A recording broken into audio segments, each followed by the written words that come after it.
Hey y'all, what's up? Brian the Divine Healer with you again today. Resurrection Day. Thank you. Amen.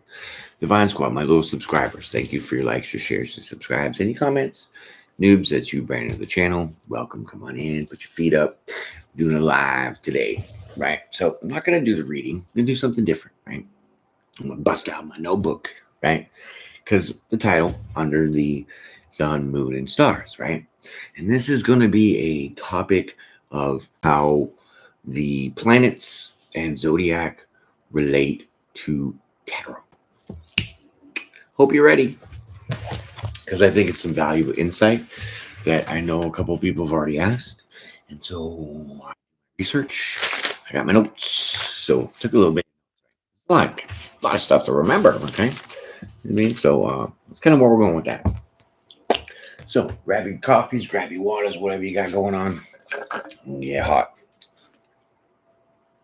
But I probably need my spectacles for this. Move my light a little bit so I can see better. All right. Yeah, how you doing? Okay. So, how do we think that the planets, even the zodiac signs, relate to us as people? Well, here's one way. If you think about gravity, everything has a pull, right? We have the moon, pulls on the earth. That's why we get the tides. So each planet has a pull, right? We'll call it gravity.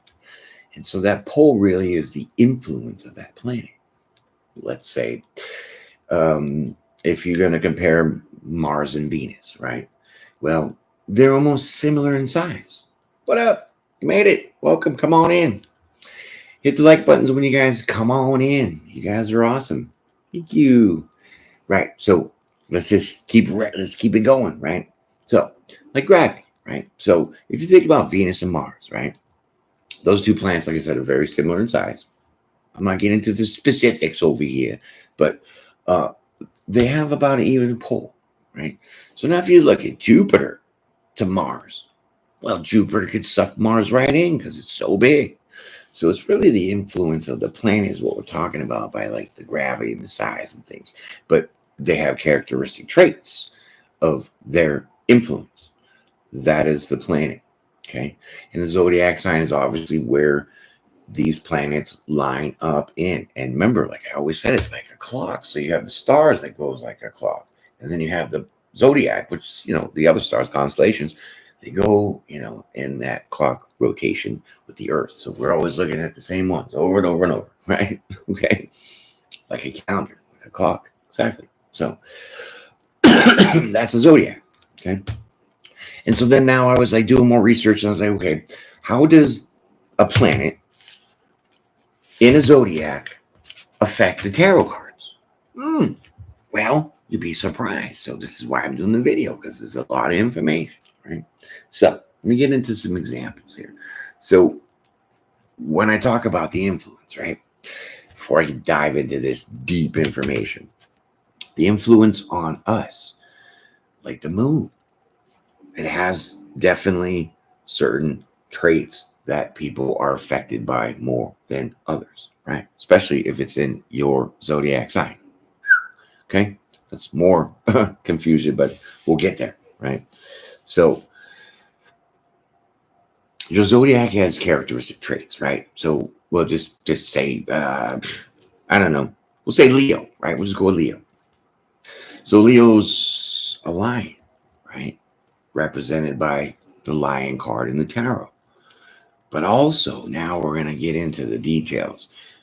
Leo is the planet that Leo is represented by, has influence from, is the sun. Okay. So Leo, if you think about now in terms of masculine, feminine, well, Leo is masculine, right? Right. So that's like creativity, independence, courage, success, strength. Boom. Love my notes? I do too. Right. So it rules the heart, the sun. Right. And so the Leos always want to be by the sun. Tell me I'm wrong. It's true, because that's their planet, that's their influence. So they're mostly drawn to the sun. And the sun has these characteristic traits. Right. So then when you go into the tarot side of it, the sun card, where'd you go? right here, Leo. See, Leo, sun card and strength, right? And so that's similar characteristics of what the sun has. So Leo is very strong, right? They're very strong-willed. They're independent. They're very creative. And so when you can put the planet with the zodiac to the tarot card, it all makes sense of who you are as a person. Wow. Blow that one out the water, right? So let's keep going, right? So now we got the moon, right? The moon, ooh, reflective, right? The moon is reflective. It has light, right? It's also unconsciousness, impulsivity, right?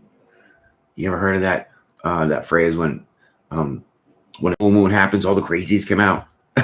That's like the impulsiveness, right? Unconscious is reflection. So you go back and you think about things and things change and all the other kind of stuff that we go through. But the sign that rules the moon, the influence, is Cancer. So, when we think about Cancer, their emotions, sensitive, water, but they also represent, digestion. They're feminine. So the womb and the breast, you know what I mean? That's that characteristic trait. So then we go over to the tarot and we're going to look at the Cancer and the moon, right? Right. And it all lines up. Boom, moon. So the moon card is represented by Cancer. Well, it's actually the Chariot and the High Priestess. So the moon card is represented in Pisces. Right. I thought there was two of them like that. Right. Anyways, so you get those signs, those traits. So even if, let's say you have a Cancer moon, right? Say you're a Leo sun with a Cancer moon, right? Yes, thank you. Hit the likes. Appreciate that. Love the monitoring.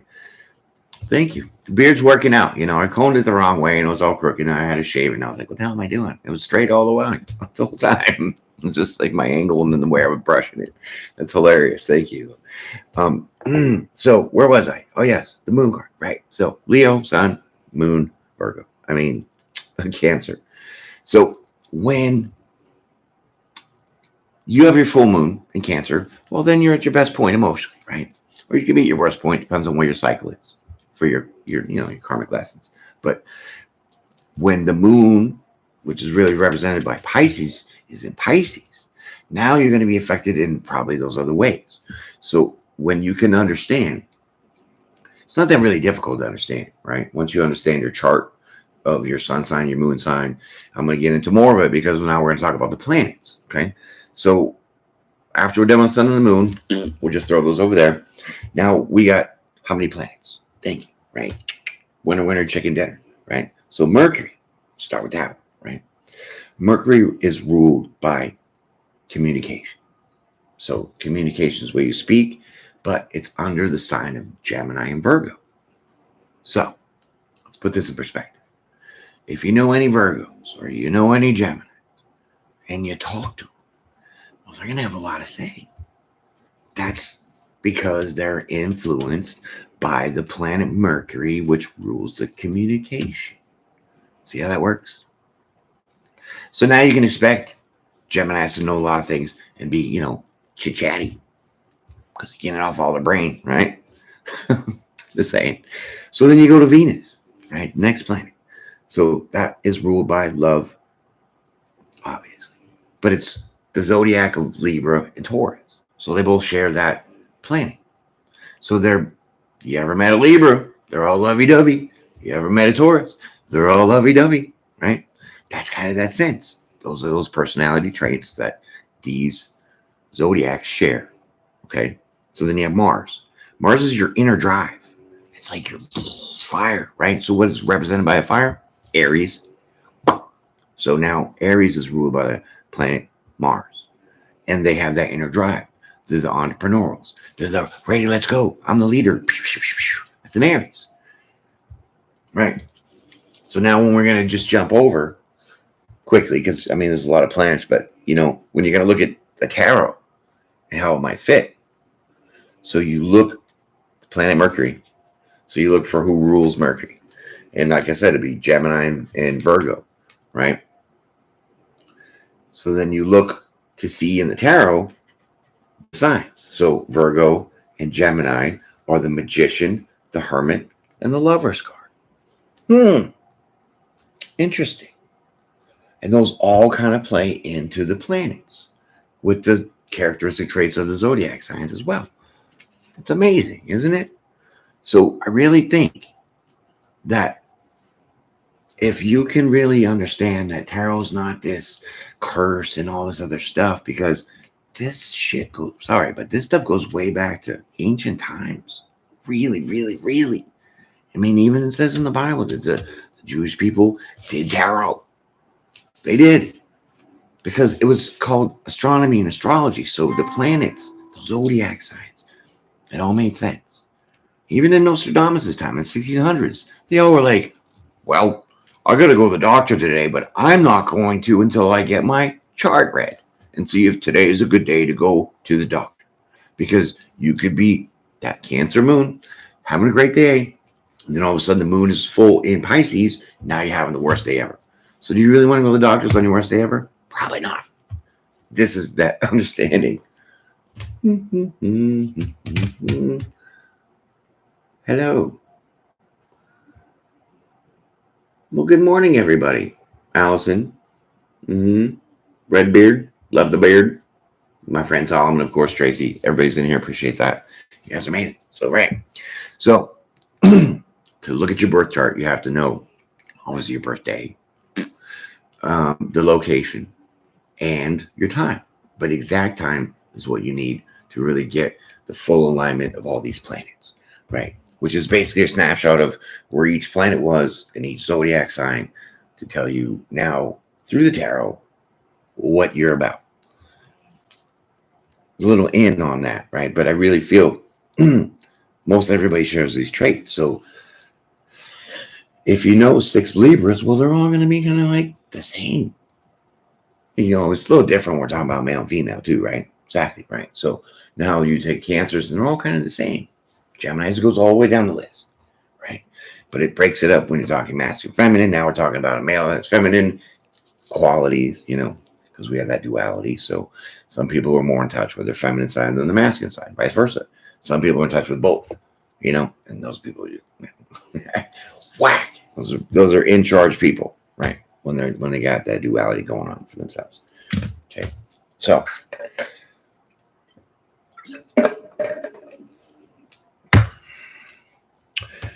you know, this is, I really think, a good way for everybody to not only get to know who they are as themselves, but also like to understand who other people are. You can tell me all day you're the Pope, but if I'm not really seeing that, then I'm not going to believe it, right? So when I can know that the Pope could be a Leo with a Cancer moon, just saying, because it's birthday, well, then now I can understand this person's characteristic traits. I can understand his influences, right? Like Mercury, I can understand that if he has a placement of, let's say, a Leo zodiac, because the planet Mercury might be in the Leo zodiac sign at the same time as the sun, you know what I'm saying? Just, you know, you got that clock. The sun and the Mercury, they're all lined up in that Leo zodiac sign, right? So they got those traits. And so now that I would know that that Pope can really speak very well, communicate effectively. And he possibly could be, you know, having those characteristics of the Gemini Virgo. So somewhere in his chart with other planets could also be that, you know. So he's going to speak like a Gemini or Virgo, very analytical, understanding, has a lot of knowledge, right? And Gemini is an air sign, so they rule communication anyways, you know, with the Aquarius and Libra, but Libra's got it down pat. Okay. So yeah, as you keep going and learning the planets and you understand the association of those zodiacs, they go with it. Sagittarius, Jupiter rules Jupiter, right? So now you can apply that and see what those characteristic traits are. 1 of the planet and then 2 of the zodiac. So then if you have a friend that's a Sagittarius, well, you know, they might be kind of a lucky person, right? Just saying. They have good fortune. They always seem to luck out. that is kind of what the influence of Jupiter is. And so, I mean, I think that's amazing. It really is.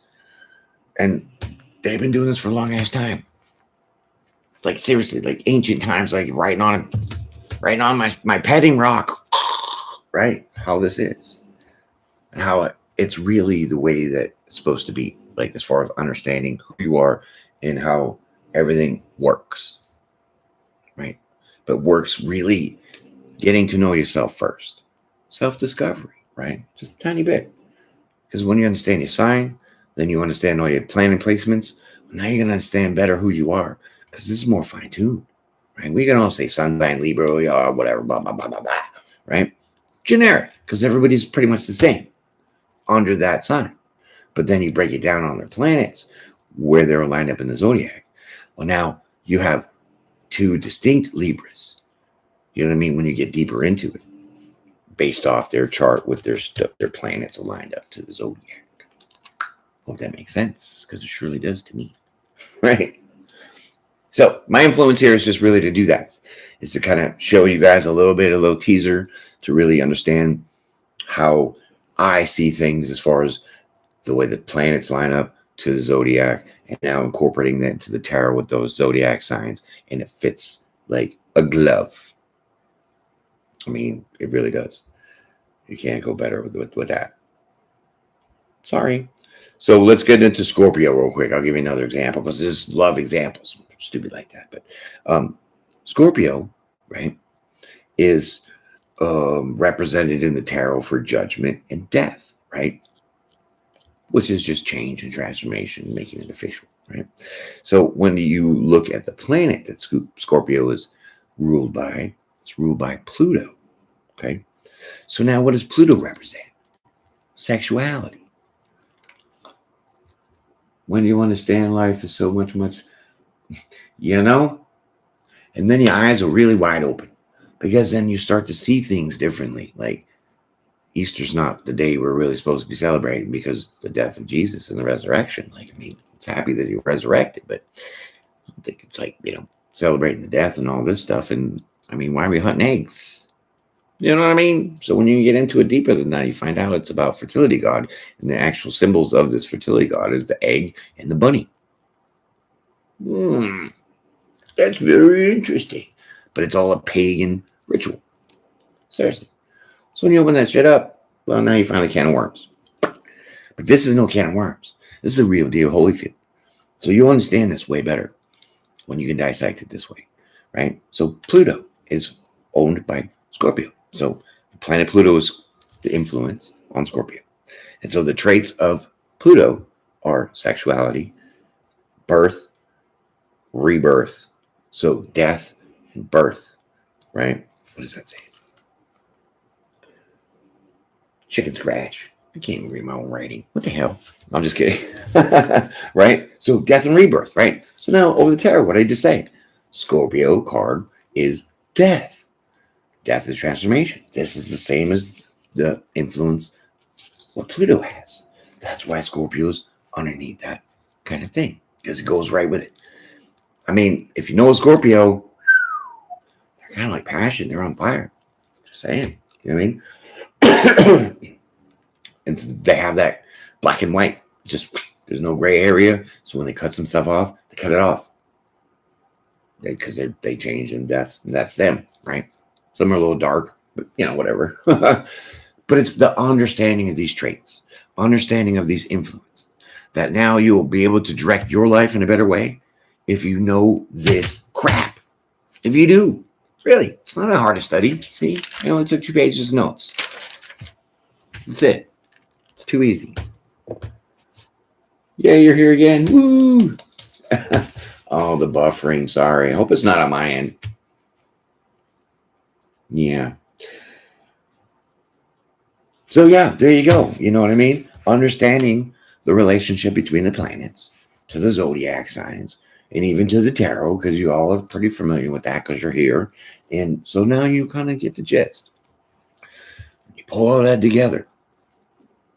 I swear that's the exact blueprint of who you are and who I am and everything.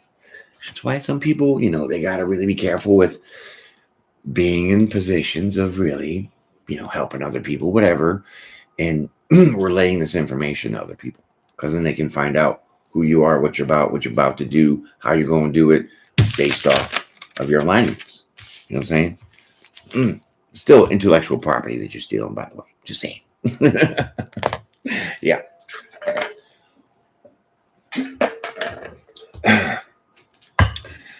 So, I suggest really go get your birth chart done. I can do it. I was taught that when I was younger, and it's kind of a pain in the butt. Really is. A lot of descriptions, a lot of understandings. But, there's a simple website you can go on and just plug in, your birth date, your location, and your time, and it feeds it up all to you so you understand exactly all the ins and outs of where your planet is. Oh, I'm sorry. Yeah, it's kind of like, sorry, Diva. It's like the damn Dish Network. As soon as it rains, you lose your cable. Right. So, yeah. So, Mercury, Venus, all these planets, right? Big time influences, right?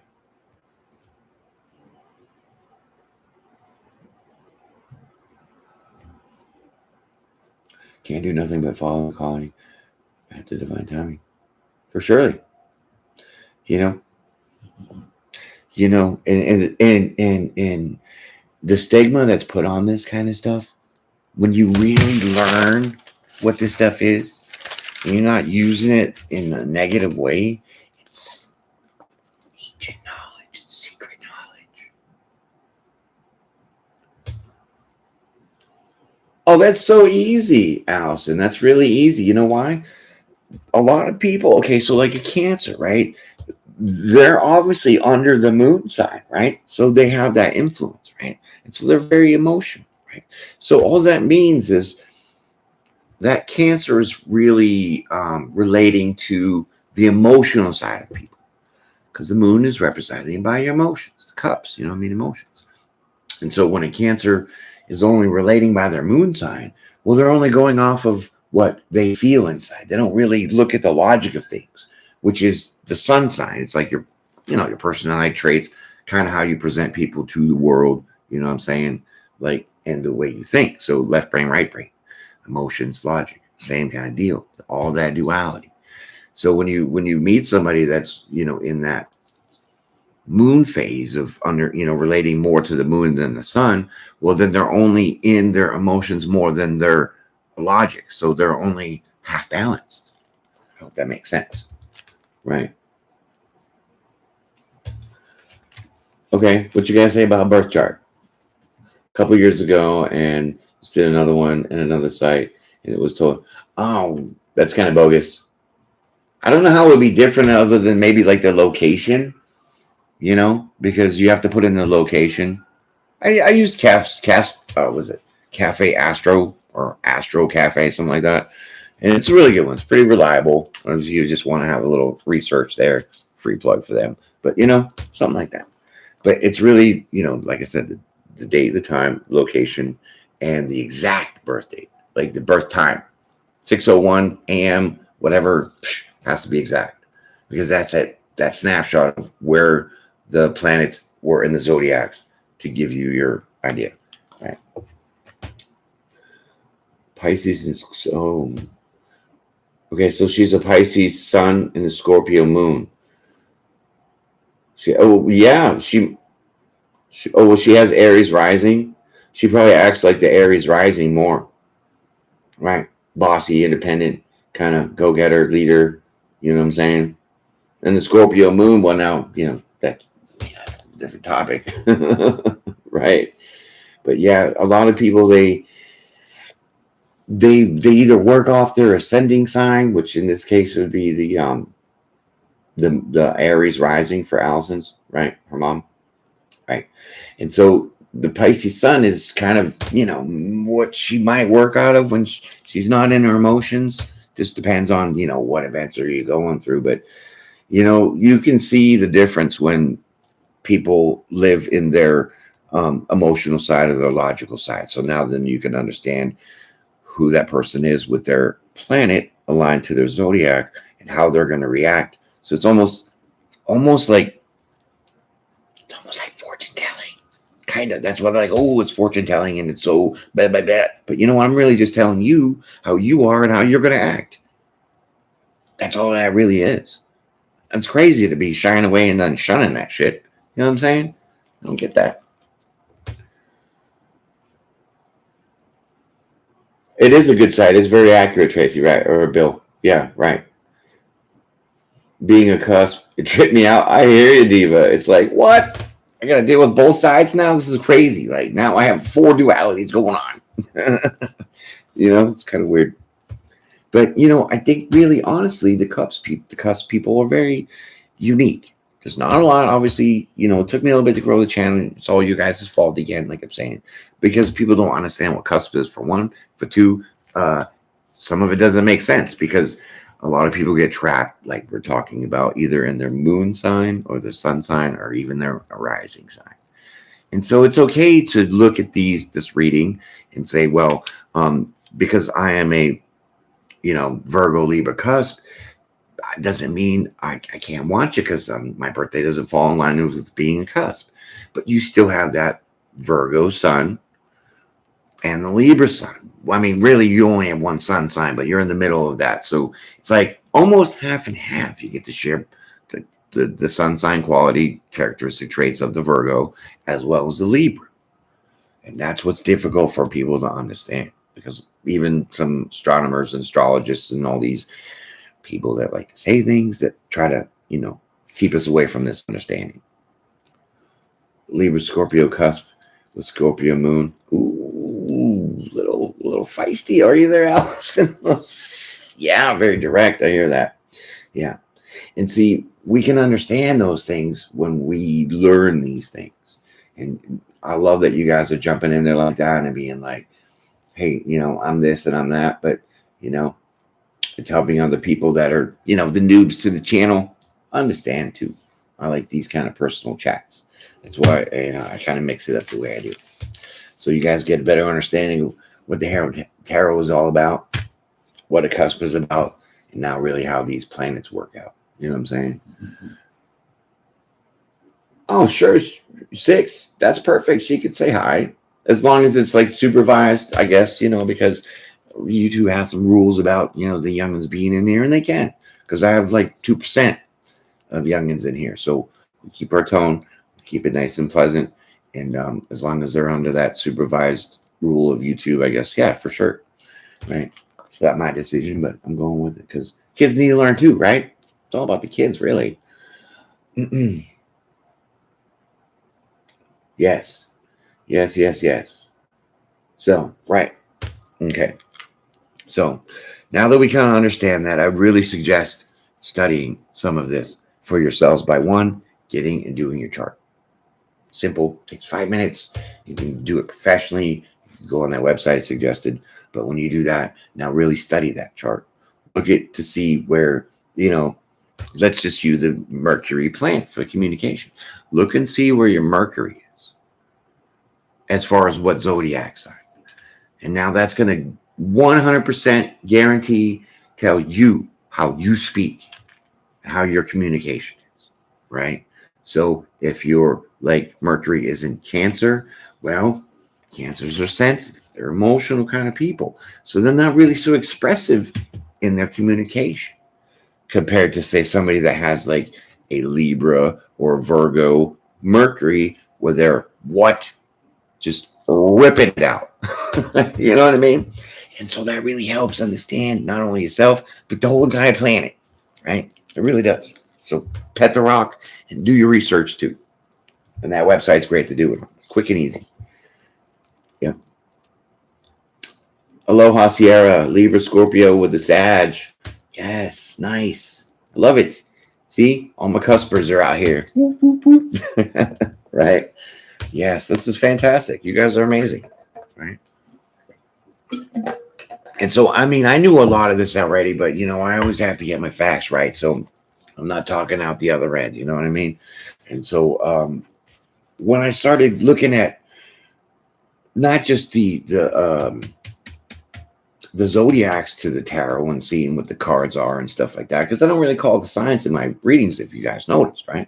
Because that's just something that I want you guys to really pull on your intuitions and really see if something's fit, because I feel that if you're going to go put these other zodiac signs in the reading and say, well, you know, the king of pentacles is, you know, like Taurus energy or Taurus. I mean, sure, you could be acting like, you know, you're grounded and stable, but some other card might say you're not. And so if I implant that zodiac sign name in there, now somebody's like, well, I'm not a Taurus, it doesn't fit. That's because they're not quite understanding the energy of that card with the sign. So I just leave that there. But when I was looking at now the planets, according to the zodiac signs that fed up with the tarot, I was like, what? I was blown away. I could not even believe it. Could not even believe it. Could not even believe it. Because it's so right on. Okay. So where we got here? Mars. Okay. So let's talk about Aries. Okay. Aries is ruled by the planet Mars, right? The influence that Mars has is your inner drive. Like I said, that's your mojo, that's your fire, your spirit, right? So now we'll go over to the tarot. And now Aries is the emperor, but also the tower. So meaning the emperor, what? An emperor's a boss, right? Boss mode, right? You're an emperor and you're raising your vibrations. You're at the highest point you can be. That's that inner drive. That's the emperor, that leader, that take charge. That is the trait of an Aries. When, I mean, not only just in their sun sign, but when their Mars is in Aries. So you know that Mars is going to be their inner drive or your inner drive. Compared to another sign, if it was, let's say, like Taurus, you'd be a little more cautious to not just jump right out there and take charge, right? And that is like, that's a gem pop right there. That's some diamonds for you guys, right? It really is. So really, really, really, really get into it and look. And even, I mean, if you want to get a little more deep into it, whack it on the tarot side, right? Look at what planets affect the zodiacs with what the card meanings are. And you'll be surprised that it all lines up. And they've been hiding this. They're like, oh my God, this is so bad. And, you know, this is make everybody like a joker about it. I don't take my knowledge as a joke. I don't take sharing my wisdom and stuff as a joke. Because when I learn the real deal shit like this, for one, how can I not share it? For two, how come we ain't using it? How come not everybody's going by this? It would help in dating. I mean, it would help you even know your own self, your emotions, the way that you think, the way that you act, the way that you portray yourself, the way you're going to see other people portray themselves to you. I mean, how many solutions and how many problems are already fixed by just knowing this kind of crap and avoiding certain people under these signs? If that wasn't to be a compatibility case. You know what I'm saying? I'm not trying to progress any kind of segregation or something like that, but this is like more like unity. Because if we all have an understanding together, then we got a better unity. Right? So, how you like that? I love it. My cusps out here. So, I think that's pretty much it for, you know, blasting out these planets and zodiacs and really understanding how they relate to the tarot world. This is not bad. It's really not. A lot of people that are very religious, and you're entitled to that because I don't take away from anything. I only add to. Okay. So, the people that are very religious are the ones that really frown upon this stuff. Okay. But I'm going to tell you this. We got to realize some hypocritical stuff too. Right. So some people that are very religious and they're stuck in their beliefs, amen to them, but they're kind of lost to the knowledge. I mean, this is plain and simple. They're ignorant. For one, they didn't read the Bible right, because if you pray to Jesus' mother Mary, you're not supposed to. Why? Because the Bible says you only pray to God. Is Mary God? I don't think so. It's about as logical as I can get with that. And that should eliminate anything to crush anybody's beliefs. Just off those couple little facts there. And it's kind of very important because a lot of us fell into that trap and didn't understand it. So it is my pleasure and my duty to have you guys understand that kind of stuff from my knowledge, my wisdom, my understanding. Not that I'm trying to, change your ways, but in a way that I am. Because, I don't like the idea of why we celebrate Easter. Sending our kids around, get eggs, and then, it's all false pretenses that we've all been tricked into. So hopefully slowly, maybe even a little more faster, we get everybody on board. Like everybody's already understanding their cusps. You guys are amazing. You're like, hey, Bill, I'm this, and, ACR this and that, and I love it. But we pull the facts and the information about the real stuff that we live in, and you're going to see how fake it is. Because this stuff isn't bad at all. This is actually good knowledge. Secret knowledge. Ancient knowledge. Common knowledge. And somebody just decided to throw it all away and then make it into a bad thing. And I'm saying bullshit. So, hope you guys enjoyed that. It was kind of fun. I love you guys' conversation, jumping in here like the way you do. My Divine Squad, my little subscribers, as always, you're fantastic. You guys are amazing supporting me, not only yourselves, but others in this chat and in the Divine Squad, part of the subscriptions, So, let's get some more newbies. Let's get them all in here, right? Let's teach them. Let's all teach them something. Okay? So, enjoy your day, my friends. Hope you have a good one. And I definitely see y'all again. Peace and pray. Have a good day.